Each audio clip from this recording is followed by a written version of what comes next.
जो धतूरा होता है ना, दर्शन करें धतूरे के, कांटे कांटे सा होता है धतूरा, तो वो धतूरे के साथ में बाबा शूल धारण करते हैं, बेलपत्री के शूल को। ये बहुत बहुत आनंदमय कथा है महाराज जी। जिसके जीवन में हमेशा कांटे ही मिले हैं, बेटी बड़ी हुई तो घर में मायके में दुख देखा, और मायके से गई ससुराल में तो ससुराल में दुख देखा, ससुराल में भी दुख देखने के बाद में भी पति को बहुत कुछ काम खुलवाया, बहुत धंधे खुलवाए, नौकरी लगवाई, पर वो पति बार बार छोड़ कर आ गया, बार बार तकलीफ भोग रहा है, बार बार कष्ट भोग रहा है। फिर थोड़े दिन काम करता है, थोड़े दिन छूट जाता है, फिर व्यापार में बढ़ता है, फिर छूट जाता है, फिर कोई दुकान खुलवाई, थोड़े दिन अच्छी चली, फिर वापस वहीं घर पर आकर बैठ गया, अर्थात उसके जीवन में वो शूलता चल रही है। तो बाबा देवाधिदेव महादेव कहते हैं, ये 3 घड़ी 3 पल 3 नक्षत्र 3 समय 3 दिन में जो शूल मुझे समर्पित करता है, उसके जीवन से मैं शूल हटा देता हूं। वो 3 दिन लिखे स्कंद पुराण।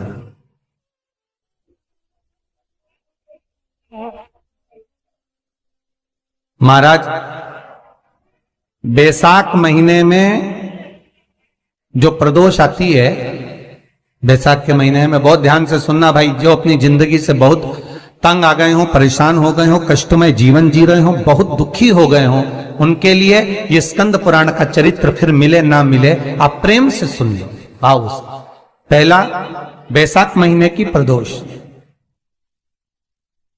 चाहे वो शनिचरी प्रदोष हो, चाहे रविवार की हो, सोमवार की हो, मंगल की हो, बुधवार की हो, गुरुवार की हो, शुक्रवार की हो, शनिवार की हो, कोई भी वार की हो, पर बैसाख महीने की प्रदोष, प्रदोष काल में शाम का समय सूर्य डूब रहा हो, बस डूबा ही हो, और उस समय पर सूर्य के डूबन के तुरंत बाद बाबा को धतूरे के साथ में बेलपत्री ना चढ़ाते हुए बेलपत्री के वृक्ष के 7 कांटे बाबा के शिवलिंग पर समर्पित करे जाते हैं महाराज, अपनी जिंदगी में अड़चनों को हटाने के लिए। फिर आप जिस व्यापार में उतरे, जिस व्यवसाय में उतरे, जिस नौकरी में उतरे, आप दिल से करें, आपको तरक्की मिलेगी। आप हार नहीं सकते, नीचे नहीं आ सकते, उन्नति पर ही चढ़ेंगे। एक वैशाख मास की प्रदोष, दूसरा शिवरात्रि के दिन मध्याह्न का समय। महाराज जो बड़ी शिवरात्रि होती है माघ की, बड़ी शिवरात्रि के अंतर्गत मध्याह्न का समय, दोपहर के ठीक 12 बजे, चाहे फिर वो कोई भी दिन हो महाराज, शिवरात्रि जिस दिन पड़ रही हो,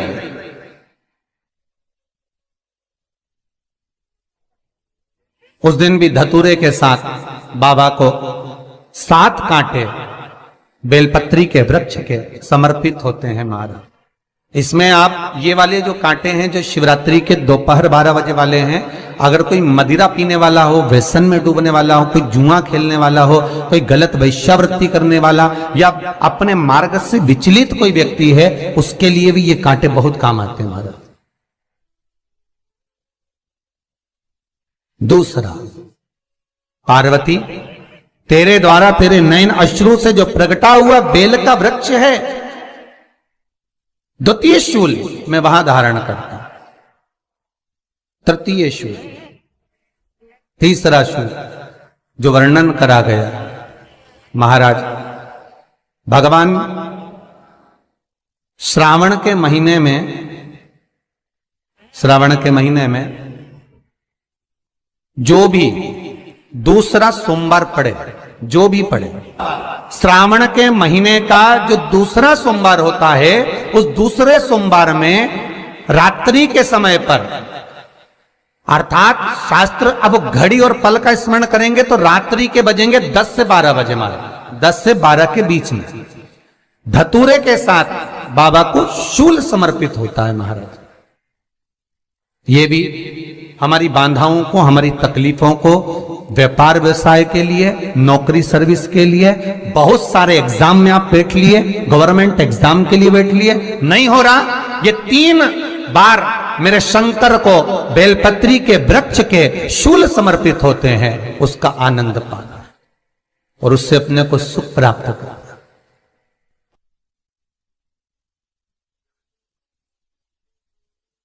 कि बाबा भोलेनाथ जी के नयन अश्रु से जो प्रकट हुआ वो रुद्राक्ष का पौधा है, माता पार्वती के नयन अश्रु से जो प्रकट हुआ वो बेलपत्री का पौधा है, और उमा और महेश,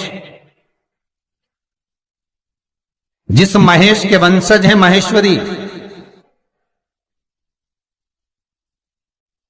जिनकी 12 खाम प्रगटी है भगवान महेश के द्वारा,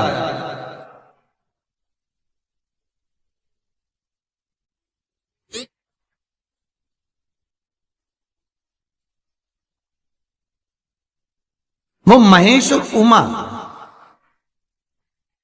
और महेश का जो चरित्र है कि उमा और महेश का जब प्रागट्य हुआ, उमा और महेश जब दोनों आनंद में विभोर होकर जब चलते हैं और दोनों के बैठने से तप मुद्रा से जो पौधा उत्पन्न होता है वो शमी का पौधा है।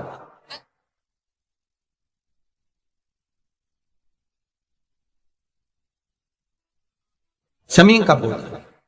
तो एक बात ध्यान रखिए, शिव जी के द्वारा जो निर्मित हुआ उसमें कोई शूल नहीं है, उसमें कोई कांटे नहीं है। पार्वती के द्वारा जो निर्मित हुआ बेलपत्री का पौधा, उसमें कांटे हैं, और पार्वती के मिलन से भी जो उत्पन्न हुआ है शंकर के साथ में, उसमें भी कांटे हैं। शमी के पौधे में भी कांटे हैं, शमी के वृक्ष में भी कांटे हैं।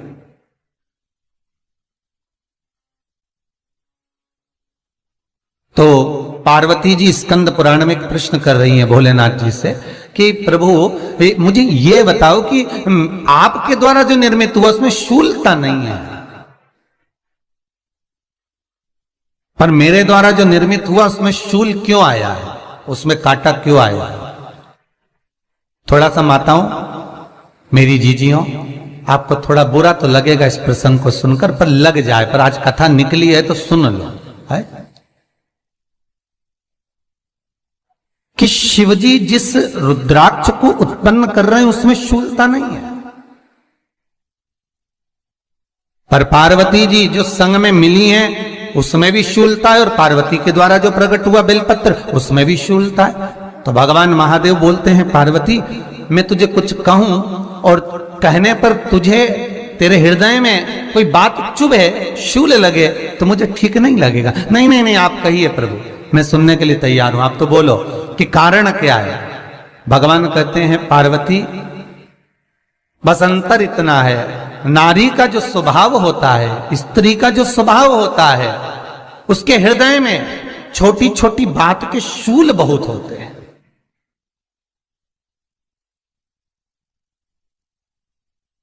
जेठानी ने ये कह दिया, देवरानी ने ये कह दिया, तुम्हारी मम्मी ये बोल दी, तुम्हारे पापा ने ये कह दिया, तुम्हारी बहनों ने ये कह दिया, तुम्हारे भाई ने ये कह दिया, तुम्हारे रिश्तेदार ने ये बोल दिया। ये नारी के भीतर ये शूलता रहती है। तो पार्वती जी बोली कि जितना तप आपने करा उतना तप मैंने करा, और जितनी साधना आपने करी उतनी साधना मैंने करी, और जितना आराधना दिल से आपने करी उतनी आराधना दिल से मैंने करी, फिर इसमें शूलता कहां से आ गई? भगवान शिव बोले, बस पार्वती बात इतनी सी है कि जब मैं आराधना करने बैठता हूं तो मेरी दृष्टि में सम्मुख में कुछ नहीं होता। जब मैं आराधना करने बैठता हूं तो मेरी दृष्टि में मेरे सम्मुख में कुछ नहीं होता कि कौन ने क्या करा है, कौन ने क्या बोला है, कौन क्या कर रहा है, उससे मुझे मतलब नहीं होता, उससे मुझे कोई मतलब नहीं। पर पार्वती, जब तू आराधना करने भी बैठती है ना, तो तेरी चित्त वृत्ति में कहीं ना कहीं किसी ना किसी रूप में कोई शूल आ ही जाता है।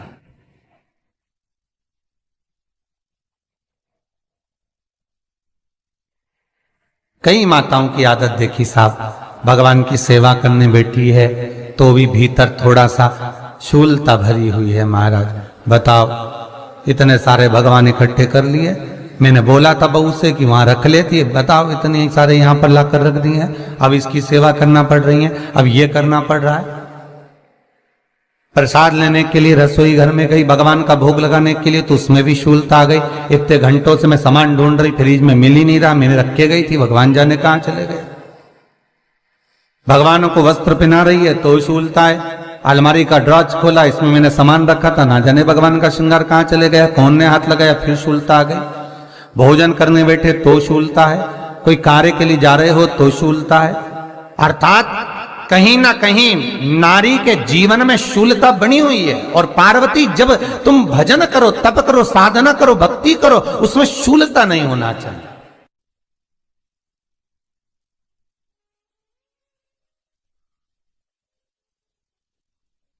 पार्वती जी ने कहा, भोलेनाथ, तो क्या आप मुझे स्वीकार नहीं करेंगे बेलपत्री के रूप में? क्या मुझे स्वीकार नहीं करेंगे शमीपत्र के रूप में? पद्म पुराण, स्कंद पुराण, लिंग पुराण, नर्मदा पुराण और शिव महापुराण, ये सारी पुराणे वर्णन करती है। पार्वती जी का खंड आनंद वर्षित कर रहा है, वर्णन कर रहा है। पार्वती खंड वर्णन कर रहा है, सती खंड वर्णन कर रहा है, उमा संहिता वर्णन कर रही है। क्या आप मेरा ये बेलपत्र का स्वरूप आप धारण नहीं करेंगे? इसमें शूलता है, इसलिए भगवान कहते हैं नहीं नहीं, धारण तो करूंगा पर शूल धारण नहीं करूंगा। मैं शूल धारण नहीं करूंगा, मतलब बेलपत्री में जो कांटे लगे रहते हैं बेलपत्री की, उस डाली के अंदर जो कांटे शूल रहते हैं, भगवान शिव वो धारण नहीं करते। आप उस बेलपत्री को आप बड़े प्रेम से, आनंद से पत्ते को निकाल लीजिए, तोड़ लीजिए, उतार लीजिए और फिर भगवान को वो प्रेम से समर्पित करो तो भगवान स्वीकार करना। पर भोलेनाथ, ये बेलपत्री का जो वृक्ष है मेरे नयन अश्रु से उत्पन्न हुआ है, मेरे द्वारा उत्पन्न हुआ है, फिर तो इन कांटों की कोई महत्वता ही नहीं है, इन शूल की कोई महत्वता नहीं है। पार्वती